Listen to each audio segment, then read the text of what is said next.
Après le franchissement des barrières naturelles par un microbe, si la plaie n'est pas désinfectée, le système immunitaire met en route différents éléments et déclenche tout un ensemble de réactions pour protéger l'organisme. La première réaction qu'on va voir ici, c'est la réponse immunitaire inflammatoire naturelle non spécifique. Ou alors, on va commencer d'abord par étudier l'inflammation, qui est la première réponse immunitaire immédiate. Et c'est le cas de Ahmed qu'on va étudier ici. Je rappelle d'abord, Ahmed a été blessé lors de sa chute dans la mare souillée de microbes. Et aussitôt, il a remarqué une inflammation au niveau de la zone blessée. Après 3 jours, la blessure est guérie spontanément. Donc, pour comprendre comment Ahmed est guéri spontanément, je vous demande les activités suivantes. Tout d'abord, on va légender le document 2 et 3 de la page 115 et 117 du manuel et relever les symptômes, c'est-à-dire les signes de l'inflammation. Ensuite, on va expliquer la présence de globules blancs, appelés aussi des leucocytes ou des phagocytes dans le pus, alors que normalement, ils se trouvent dans les vaisseaux sanguins. Ensuite, on va tenter d'expliquer pourquoi on dit que c'est une réaction immunitaire inflammatoire non spécifique et naturelle. Et par la suite, résumer nos acquis dans le bilan 2. Revenons à Ahmed ou à n'importe quelle personne ayant été au contact avec des bactéries ou des microbes en général, mais ayant été blessé, comme Ahmed. Que s'est-il passé au niveau de la blessure? Regardez à ce niveau-là. On va dire que c'est une inflammation. Nous allons essayer de relever les symptômes de cette inflammation. Quels sont ces symptômes? Regardez bien, comme vous voyez, c'est tout rouge. Donc d'abord, il y a une rougeur de la zone qui a été infectée. Ensuite, il y a eu un gonflement et, bien sûr, vous l'avez sans doute ressenti, de la douleur et puis aussi une chaleur localisée à cet endroit dans la zone infectée. Et des fois, possibilité d'avoir des sécrétions purulentes. Ça veut dire quoi une sécrétion purulente? C'est le pus, qu'on appelle aussi en arabe al-qayh. Donc regardez, on a essayé, les scientifiques ont voulu voir qu'est-ce qu'il y a dans une petite goutte de pus. Ils ont donc ils ont fait une observation microscopique d'une toute petite goutte de pus. Regardez bien la photo suivante. C'est une photo, c'est pas un schéma. Comme vous voyez, il y a des bactéries. Vous les voyez? Donc, les bactéries ont bel et bien pénétré à l'intérieur de la peau. Et puis, on voit ici ce qu'on appelle des globules blancs ou aussi appelés leucocytes ou phagocytes. On va utiliser surtout ce terme phagocyte. Alors, normalement, nous savons que les globules blancs, comme les globules rouges, avec le plasma, sont à l'intérieur du sang. Mais comment explique-t-on leur présence hors des vaisseaux sanguins? Pour répondre à cette question, nous allons voir ce schéma-là qui est très explicatif et très très simple.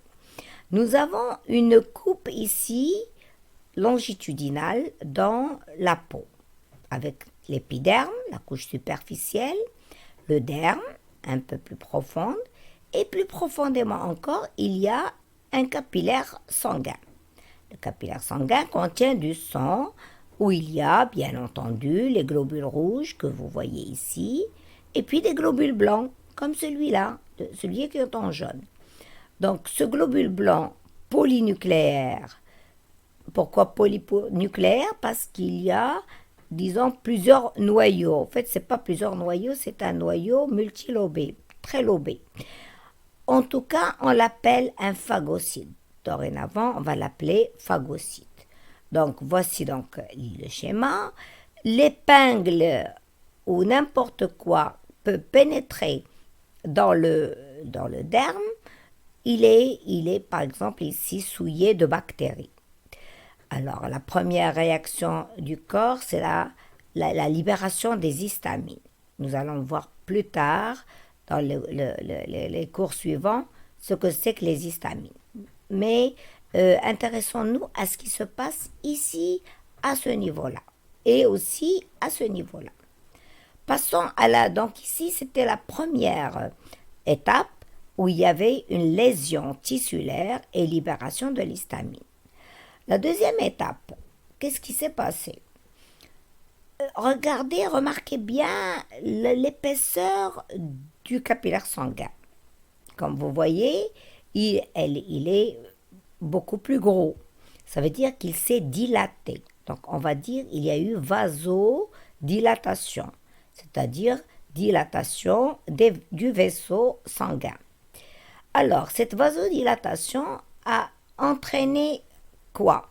Regardez, puisque ici, il y a eu une vasodilatation, il y a eu une remontée dans ce niveau-là de la peau, c'est-à-dire un gonflement plus la rougeur. La rougeur, elle est due, bien entendu, à la couleur rouge du sang qui est devenue beaucoup plus près de la surface.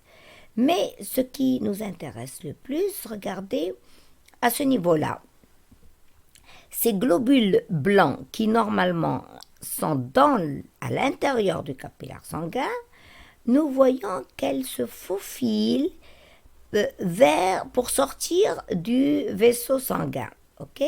Regardez, elles sortent petit à petit, elles forment des petits pieds, elles se créent un passage pour s'échapper du vaisseau sanguin. Pourquoi cela? Eh bien, pour aller affronter les microbes à leur porte d'entrée. Comme vous voyez ici, voilà un leucocyte, un phagocyte qui est allé à la rencontre des bactéries. Pourquoi faire? Donc, on va dire d'abord déjà, ça c'est la deuxième étape de l'inflammation, c'est que les phagocytes quittent le capillaire sanguin et cette action s'appelle la diapédèse. Retenez bien, diapédèse. C'est la sortie c'est quand les phagocytes quittent le capillaire sanguin. Ça s'appelle la diapédèse. Troisième étape maintenant, regardez bien, lorsque ces phagocytes rencontrent les microbes, eh bien, regardez tout simplement, elles vont les détruire, elles vont les avaler, elles vont les digérer. C'est la troisième étape qu'on appelle la phagocytose. Je reprends donc. Lorsque il y a une inflammation, l'inflammation est donc la première réponse immunitaire immédiate.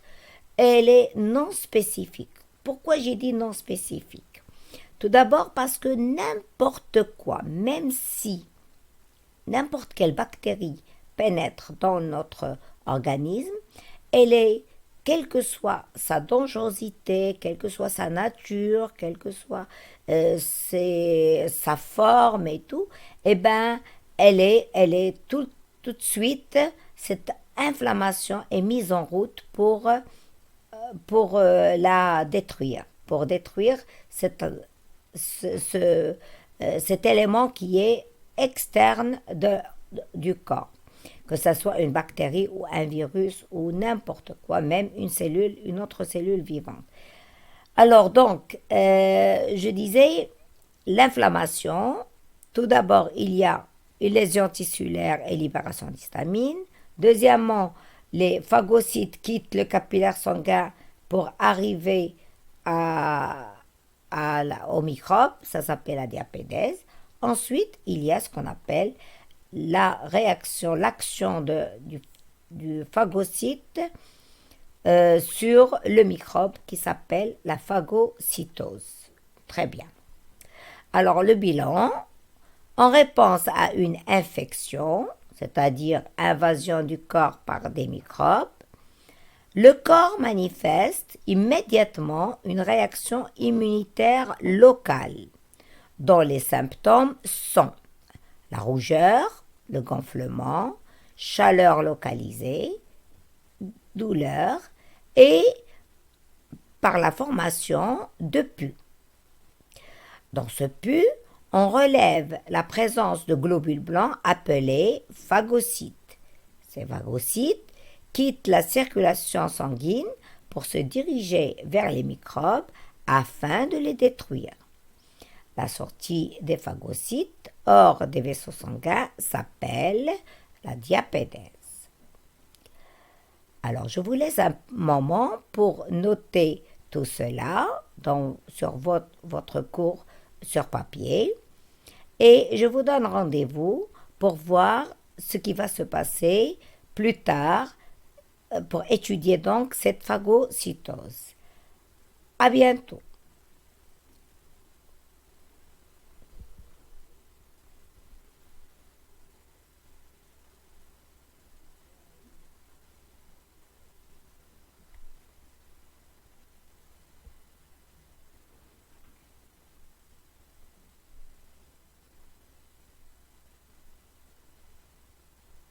N'oubliez pas de légender ce schéma que je vous ai donné. Alors, je vous quitte maintenant et je reviens un peu plus tard.